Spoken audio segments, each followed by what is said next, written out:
Welcome back to J.U.L.I.A Among the Stars. Okay, so I need to figure out Barf Krylov's password. I just had an idea. What if it's his full name and his lab code 014563? They're pretty stupid to use the same number in both things, but stranger things have happened. So I'm not sure if this is his data pattern. No, this is Andrew Lark's, okay. And this one?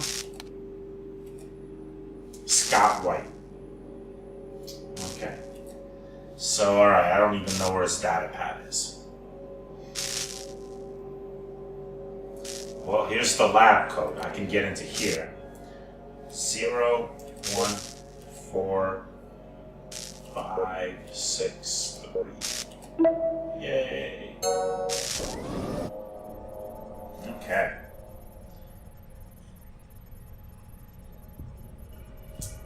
Containment unit. This container holds various research samples. Right.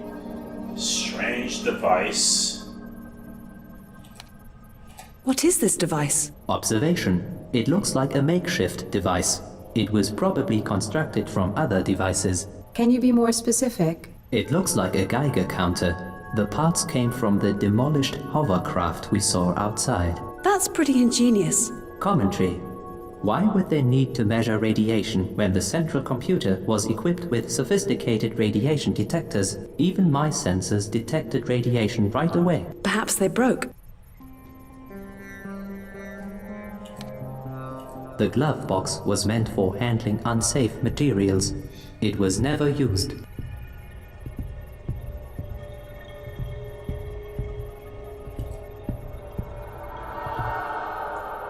Analytics station, okay. So I can drag items into there. And start the analysis. Okay, cool.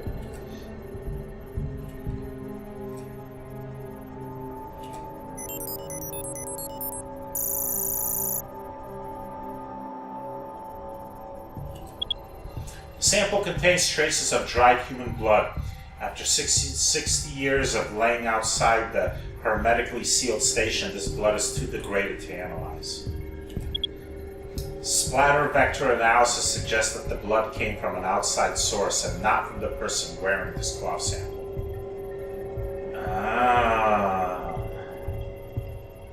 So maybe this person was wearing this when they shot someone. Although, if they shot with a laser gun, would that really splatter blood?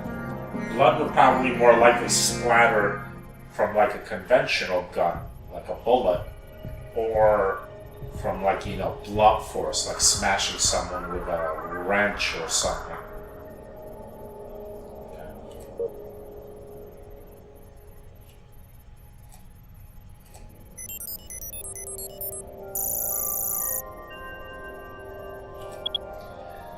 The skull is badly fractured. Cause of death, laser gunshot to the head. Heavily mutated human viri present in the body, probably caused by long exposure to high radiation levels. A DNA data comparison identification reveals a match with Andrew Lark. Oh, so Andrew got shot with the laser gun. Interesting. He was the military officer, so maybe somebody took his gun, or someone else had a laser gun. Interesting. It's the laser gun.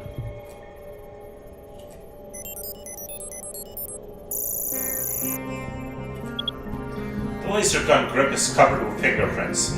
Correlation of these prints with the internal database reveals a prevailing match with Andrew Lark. Well, it makes sense. He was the military guy. It would be his gun. Traces of Scott White's fingerprints can be detected as well. So, Scott White shot Andrew Lark with his own gun. Is the likely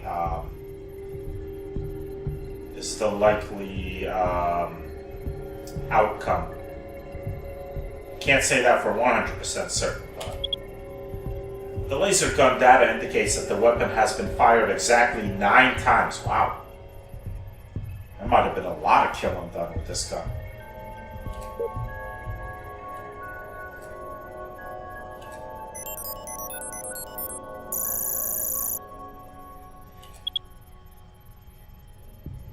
Sample analysis reveals his skull was fractured by a strong blast. Suggested cause of death is a laser gunshot to the head from point-blank range. The photographic analysis revealed an estimate 98.3% probability that he was shot while sleeping. So this is probably Pavel. Why would a laser blast fracture a skull though? Lasers would do burn, not force, I don't think. Well, I'm not exactly a laser gun expert, so who knows? A DNA data comparison reveals as Pavel. Yeah, well, I kind of figured out. Alright, cool. I'm sure I'll have more stuff to bring here eventually.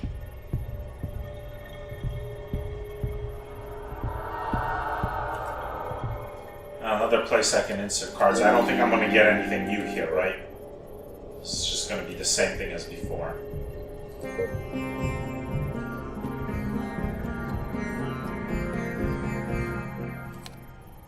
A standard digitally enhanced microscope. Oh, there's a data pad. A scrap pad. Those simple digital scrap pads are used to write notes. Okay. Can I look at it? No? Alright, here's Barf Krylov's data pad. So...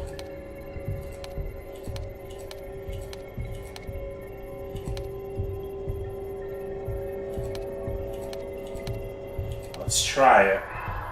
0, 1, 4, 5, 6, 3. I doubt it'll work. Yeah, I didn't think so. I don't think he's that stupid.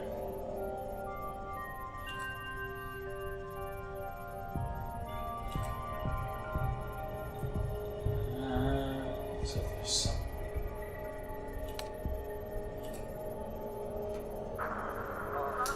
Donald Anaxophone Bixler, who accumulated the universe's largest digital games collection, died when his collection achieved an AI hive mind and blew his neural pathways. Afterwards, Donald was found by his friends, clutching the only physical software in his home. It was an indie code classic, Julia Among the Stars, forced on him by the developer in a fit of unwanted gratitude. Meanwhile, the newly evolved intelligence infiltrated a hypercraft's module and was last tracked fleeing the solar system, while net streaming turn-based fighting cheats. Alexander Brown traveled to Ellipsis Alpha on the second Yamabushi expedition. She was enchanted by the planet's icy beauty and tall, majestic, snow-covered peaks. Alexander decided to celebrate her first planetary landing by taking part in her favorite hobby, the obscure sport of ski yodeling. Unfortunately, her echoing and off-key yelps brought down a massive avalanche and crushed her completely. I wonder if this is like stuff from like backers of the game or something.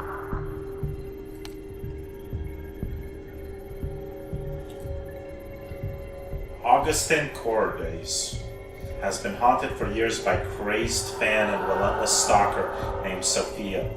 He felt safe in his country estate, though odd sounds kept him edgy and sleepless. One night, she leapt out of a dark corner of his bedroom while wearing her favorite dolphin costume and stabbed him repeatedly with a knife. He died, but happily was finally cured of his lifelong boredom. Juanita Durkins. Celebrated curiosity caused her to steal a strange extraterrestrial pod from the Yamabushi Space Lab and take it home for private examination. Unfortunately, the pod was not plant life, but a hibernating Alpha Centauri grew. Having skipped alien biology in her field training and with no awareness of the danger she faced, she turned out the lights to go to sleep. The Guru revived and immediately ate her with a great glee. Ah, yes. A good old Zork reference.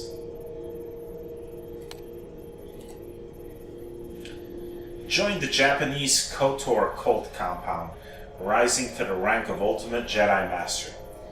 He led the cult until he was 100 years old. And when the news of his old sweetheart's murder by the mission leader reached Earth, Dimitri went on a sake binge and attacked a competitive cult of Sith Lords. They defeated him easily, unfortunately in front of a group of Insta-Tech phone-wielding tourists dressed as Ewoks. Their viral video released of his utter humiliation mocked his defeat. Dimitri fell on his own lightsaber in total despair.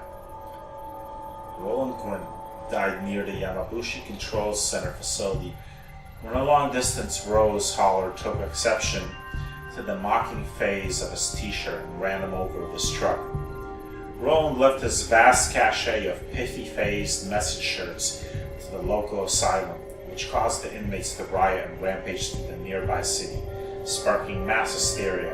Well done, Roland. Laura McDonald finally achieved her lifelong dream of bigger box.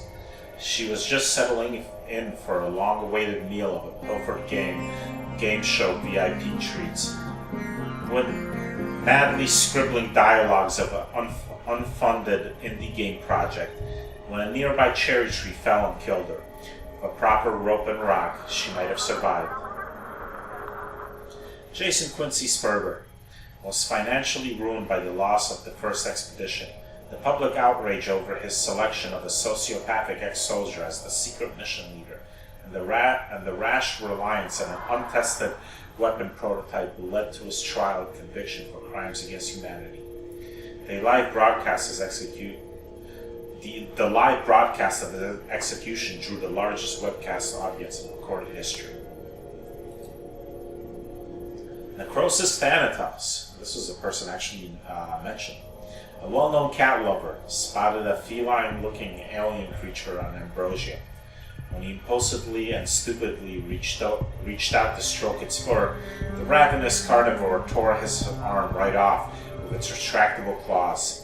Necrosis died when the expedition crew abandoned him in the jungle, glad to finally be free of his never-ending cat videos and related bunk decor. Goncalo Tordo, who suffered from acute logophilia, worked for Phoenix Online as their permanent intern until the last day of his life. Cognition, episode 25, was the final blow to his fragile psyche, and he took himself out of the game permanently by smashing his head into the keyboard.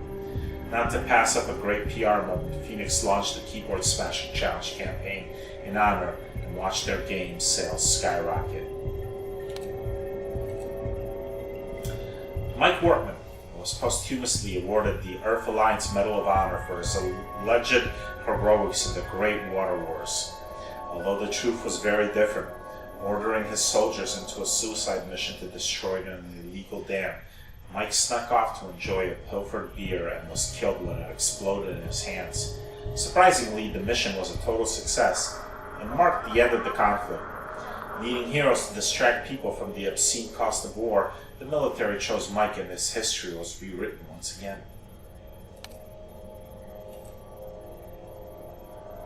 Alright, so that's that.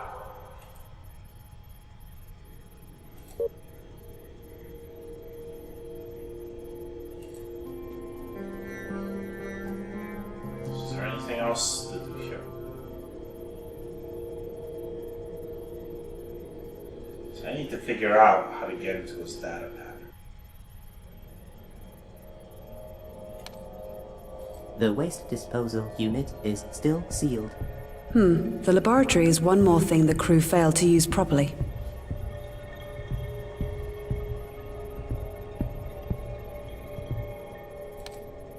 Commentary. I don't know where this part comes from, but I don't think it will be useful to find out.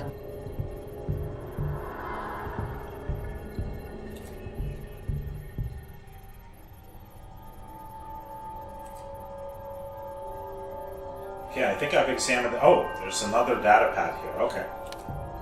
Wait a minute, there is a custom nano SD card inserted. Nice. Let's remove and analyze it before we try to use it. Who knows what might be stored there? Cool. Alright, I have no clue what Cynthia's data password is, so I'm not even going to try.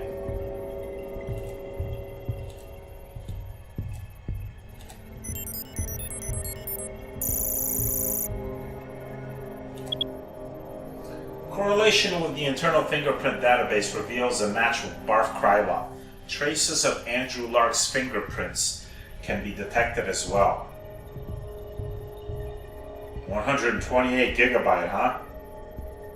This is perfect. Now I can try breaking into weakly protected datapads. The Nano SD card contains the executable file of a program designed for password analysis. After setting the datapad into maintenance mode, this program will isolate which letters are part of the target password. Due to the limits of this program, it won't work on datapads with strong protection. Alright. Cool. So let's try it on Barf's datapad first.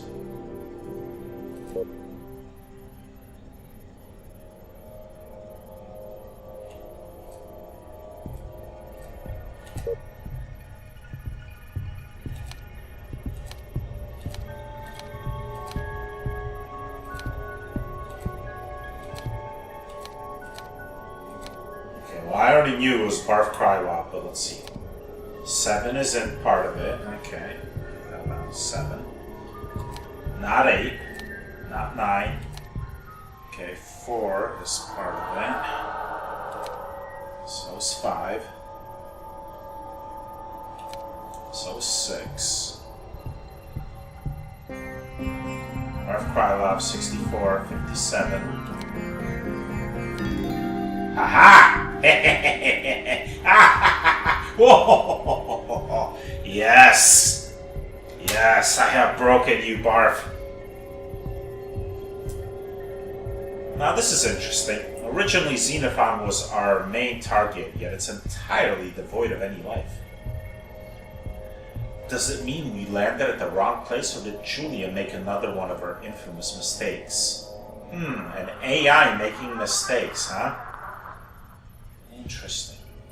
From the very beginning, I was warning everyone about the premature, total reliance on untested, sophisticated technology, and it would seem that I was correct in my assumptions. There is a possibility that some miscalculation made by Chandra led us towards Ambrosia, but there's no way those things could have sent out any signal. Either way, we caught it, and it led us here. So let's explore. Today our crew encountered mild nausea. Nothing worth caring about, as there are more pressing matters. There's something wrong with this planet. I was conducting a spectral analysis of the surroundings, and the data simply doesn't add up. I am considering the idea that this place was actually bustling with life. But what happened? I am growing very curious. It would have been nice research if I hadn't run into that Cynthia Cleveland creature again. Gosh, she's getting on my nerves. How could someone as stupid as her even make it onto our crew? What the hell? Our data channels are dead. Andy decided to keep this information to ourselves for some reason. Well, he's the boss here. For now, we've simply said that the communication with J.U.L.I.A is ongoing and nothing extraordinary has been found. Gets me worried though.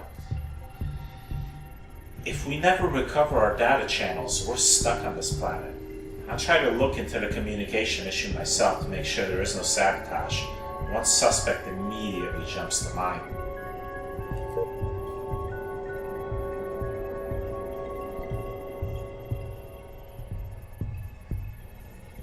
I'm still not sure what is jamming our communication. I've run every single test available, but still can't isolate the problem. I might ask Alex to look into it with me. It should be his job anyway, and I'm not that big of an expert on such things. Also, what originally seemed like ordinary nausea now appears to be more serious than we thought. Zhang looks like if she had been poisoned by thallium. Our planetary data checks ruled out radiation poisoning, which would have very similar symptoms. I'm convinced this is an inside job, and my instincts point me to one person. Could she be jealous of Li Zhang? Is that it? I better keep a close watch on her. Li Zhang died today. Her illness progressed so rapidly. I am convinced she had to be poisoned. I wish I could verify it with J.U.L.I.A.'s internal laboratory, but the damn data stream is silent. We can't even get back into orbit. I called Alex to help me out with the data channels problem, but even after triple checking every single thing, we couldn't discover what's jamming the communication lines. The cause must be in the station because we were able to verify data is traveling to and from the probe. We just can't access it. In my opinion, someone's messed with the decryption, but how? Alright, so it wasn't that the samples they were sending to Julia were coming back negative. It was all lies. They were never receiving messages back from her. I feel terrible. Have I been poisoned as well? If this is true, I have only 3 days to find out the cause of the poisoning and obtain an antidote. Not a very nice outlook. That hag is always snooping around. I must warn Andy.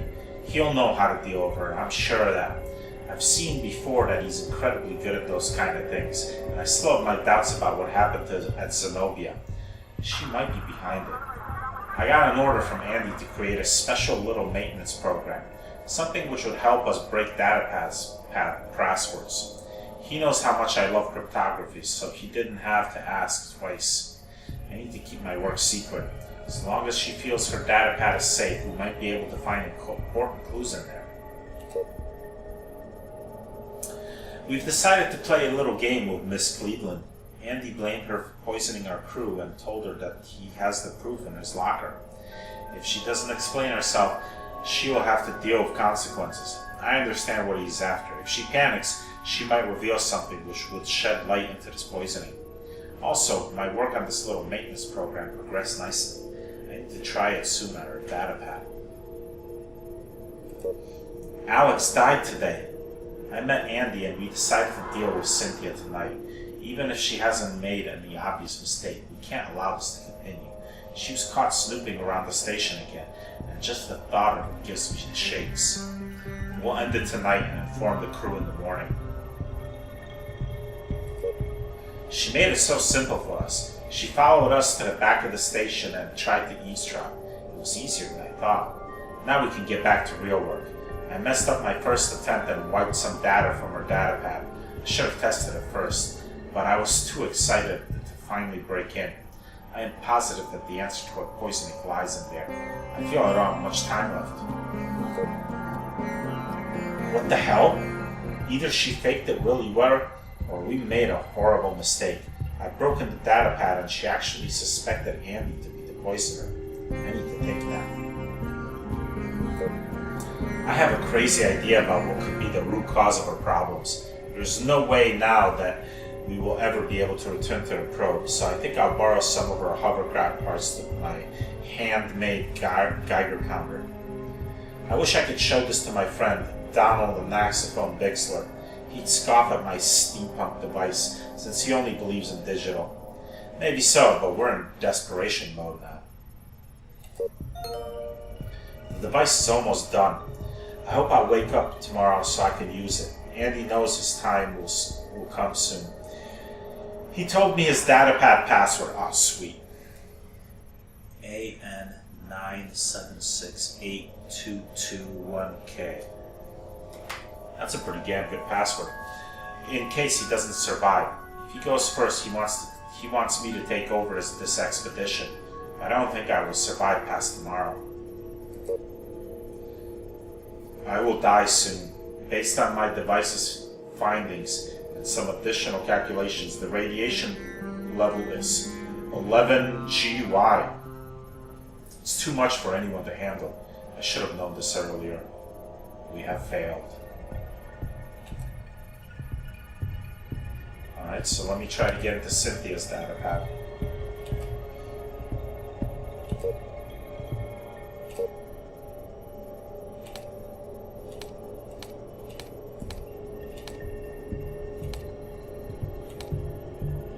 Access denied. Too many wrong, okay.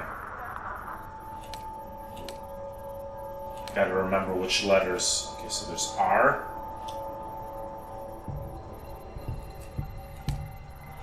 W is a good one. D works. F works.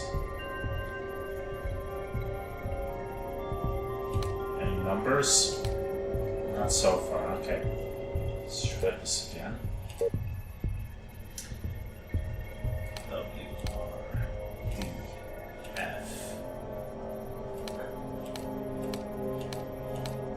Looks like she's hasn't been using any numbers. Okay. It's just a word. F's. This is like Wheel of Fortune right here. Assuming this is a real word.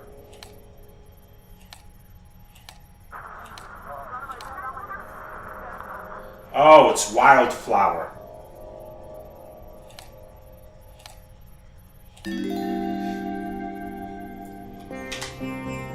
Here we are, the last and least interesting planet in this solar system.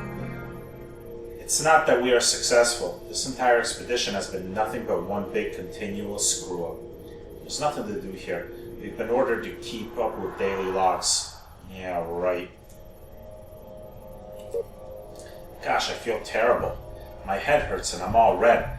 Looks like there's something in the air. I tried to tell this to Lark, but he doesn't care. What a dumbass. Lee feels even worse than I do. I tried to help and gave her some of my pills, but it didn't do any good. I wish I could do more for her. What bullshit. I'm not supposed to look into Lee's condition? What's going on here? I have a feeling that Lark is losing his mind. Is it because he never got over his failure at Ambrosia? I'm so happy he never let me descend with them. Anyway, he's really acting weird. I may be paranoid, but he seems to know more than he's telling us. And he knows something about Lee. I'm going to investigate this on my own. Oh, Lark is looking more and more guilty by the moment, but who knows? This could all be red herring territory. Lee's getting worse and neither Lark or Barf seem bothered by that. I can understand that brainwashed jerk not caring, but Barf? I always respected him as a serious scientist. I need to get more evidence about what's going on. If only I could get my hands on Lark's ID card. I might try convincing Barf or Scott to give me a hand there. If I ever hope to blow the whistle on Lark's Ambrosia operation, I need more evidence anyway. I wish I had access to the dorm. Lee has died. Can't believe it. It happened so fast, and yet I have a feeling that Lark is somehow involved. I've seen the look on his face when he was staring at me, and I am now absolutely sure he did something to her. Everyone is feeling really terrible, and I suspect that something like thallium has been added to her food. I was able to persuade Scott to lend me his card, at a price. Not that my boyfriend Dmitri Nadishak would have cared. As soon as I got this mission assignment, he took off for Japan to some cult, the Knights of the Old Republic, whatever. My time with Scott paid off nicely. Now this is interesting. Cynthia has hidden a camera in the men's sleeping room ventilation system to spy on Andrew. So that's what that was for. I was able to sneak into the men's dorm, but didn't have time to break into Lark's locker. I've installed the camera in the ventilation system, and with a little bit of luck, I might get his passcode. Just need to wait. Crap! Lark has publicly accused me of poisoning the crew. What is that idiot thinking? He thinks that shifting the blame on me will cover his ass? Not bloody likely. I ran away so they couldn't see my tears. I'm so weak. I just wish I could punch him right in the face. Alex died, and if I am not mistaken, Barf is involved in his death as well. To think that I wanted to get him on my side. They plan to meet outside later this evening. I need to sneak out there and find out what this charade is all about. We are dying here and nobody seems to care. I wish I wasn't so helpless. Alright, well.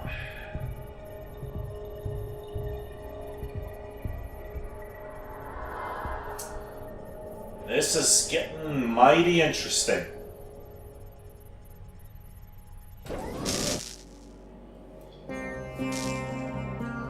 Alright. So, let's leave off here. Next time we'll break into Andrew Lark's data pad. And then we'll look for that camera and we can find out more about just what in the hell is happening in this place.